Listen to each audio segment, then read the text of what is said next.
মনমন্দি, বলছি চিকেনের নাকি তুমি নতুন কিছু আইটেম করছো। আগে তো ঝোল ঝোল ছিল তোমার চিকেনটা, এখন কি করছো তুমি এখানে? এটা এখন চিকেনের নতুন আইটেম, একটু জুম করো। এটা হচ্ছে মেথি চিকেন কারি। মেথি চিকেন কারি? হ্যাঁ। আগে যে জল জল ঝোলগুলো ভাজতো সেটা কি হলো তাহলে? সব জায়গাতে তো এখন চিকেন কষা ছড়াছড়ি, তাই জন্য এখন আমি একটু চিকেনটা একটু অন্যরকম টেস্ট, একটু আলাদা রকম রেসিপি নিজে নিজে তৈরি করেছি। তো এখন এটা মেথি চিকেন কারি। আর এই চিকেনটা আগে যেরকম আমার এখানে বেশিরভাগ মানুষ একটু গ্রেভি দিন, তাই গ্রেভি করতে গিয়ে একটু ঝোলই হয়ে যেত। তো এখন সবাইকে বলে দেওয়া হচ্ছে এটা চিকেন কারি, এটা তো খুব বেশি ঝোল পাবেন না, একটু গাঢ় গাঢ় গ্রেভিটা থাকবে, মানে এই টাইপের, এরকম টাইপের।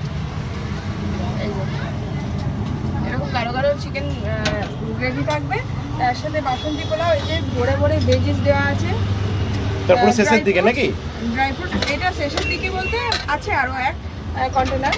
আর এটা